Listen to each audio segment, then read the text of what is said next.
महाभारत काल में देवी कुंती ने किया था श्री महालक्ष्मी व्रत। पढ़े पौराणिक कथा। एक समय महर्षि श्री वेदव्यास जी हस्तिनापुर पधारे। उनका आगमन सुन महाराज धृतराष्ट्र उनको आदर सहित राजमहल में ले गए। स्वर्ण सिंहासन पर विराजमान कर उनका पूजन किया। श्री व्यास जी से माता कुंती तथा गांधारी ने हाथ जोड़कर प्रश्न किया, है महामुनि, आप त्रिकालदर्शी हैं, अतः आपसे हमारी प्रार्थना है कि आप हमको कोई ऐसा सरल व्रत तथा पूजन बताएं जिससे हमारा राजलक्ष्मी, सुख संपत्ति, पुत्र पौत्रादि व परिवार सुखी रहें। इतना सुन श्री वेद व्यास जी कहने लगे, हम एक ऐसे व्रत का पूजन व वर्णन कहते हैं जिससे सदा लक्ष्मी जी का निवास होकर सुख समृद्धि की वृद्धि होती है। यह श्री महालक्ष्मी जी का व्रत है। इसे गजलक्ष्मी व्रत भी कहा जाता है, जिसे प्रतिवर्ष आश्विन कृष्ण अष्टमी को विधिवत किया जाता है। हे महामुने, इस व्रत की विधि हमें विस्तार पूर्वक बताने की कृपा करें। तब व्यास जी बोले, हे देवी, यह व्रत भाद्रपद शुक्ल अष्टमी से प्रारंभ किया जाता है। इस दिन स्नान करके 16 सूत के धागों का डोरा बनाएं, उसमें 16 गांठ लगाएं, हल्दी से पीला करें। प्रतिदिन 16 दूध व 16 गेहूं डोरे को चढ़ाएं। आश्विन क्वान कृष्ण अष्टमी के दिन उपवास रखकर मिट्टी के हाथी पर श्री महालक्ष्मी जी की प्रतिमा स्थापित कर विधिपूर्वक पूजन करें।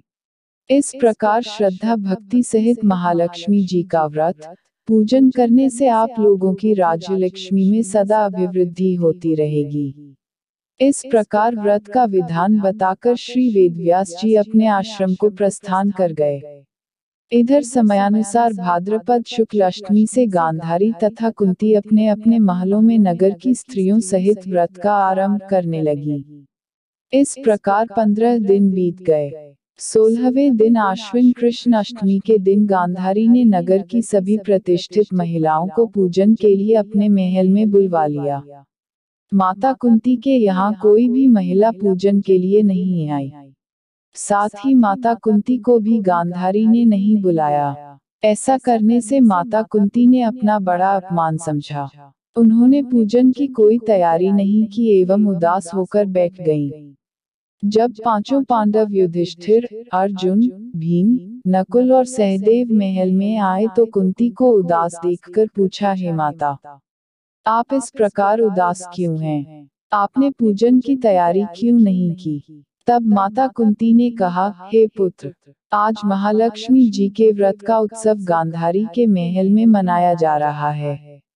उन्होंने नगर की समस्त महिलाओं को बुला लिया और उसके 100 पुत्रों ने मिट्टी का एक विशाल हाथी बनाया, जिस कारण सभी महिलाएं उस बड़े हाथी का पूजन करने के लिए गांधारी के यहाँ चली गईं, लेकिन मेरे यहाँ नहीं आई। यह सुनकर अर्जुन ने कहा, हे माता, आप पूजन की तैयारी करें और नगर में बुलावा लगवा दें कि हमारे यहाँ स्वर्ग के ऐरावत हाथी की पूजन होगी। इधर माता कुंती ने नगर में ढिंढोरा पिटवा दिया और पूजा की विशाल तैयारी होने लगी। उधर अर्जुन ने बाण के द्वारा स्वर्ग से ऐरावत हाथी को बुला लिया। इधर सारे नगर में शोर मच गया कि कुंती के महल में स्वर्ग से इंद्र का ऐरावत हाथी पृथ्वी पर उतार कर पूजा जाएगा।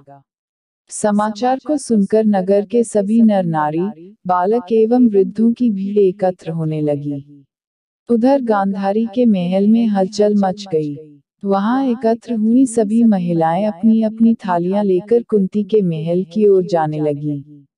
देखते ही देखते कुंती का सारा महल ठसाठस भर गया। माता कुंती ने ऐरावत को खड़ा करने हेतु अनेक रंगों के चौक पुरवाकर नवीन रेशमी वस्त्र बिछवा दिए। नगरवासी स्वागत की तैयारी में फूलमाला, अबीर, गुलाल, केशर हाथों में लिए पंक्तिबद्ध खड़े थे। जब स्वर्ग से ऐरावत हाथी पृथ्वी पर उतरने लगा तो उसके आभूषणों की ध्वनि गूंजने लगी। ऐरावत के दर्शन होते ही जय जयकार के नारे लगने लगे। सायंकाल के समय इंद्र का भेजा हुआ हाथी ऐरावत माता कुंती के भवन के चौक में उतर आया। तब सब नर नारियों ने पुष्पमाला, अबीर, गुलाल, केशर आदि सुगंधित पदार्थ चढ़ाकर उसका स्वागत किया।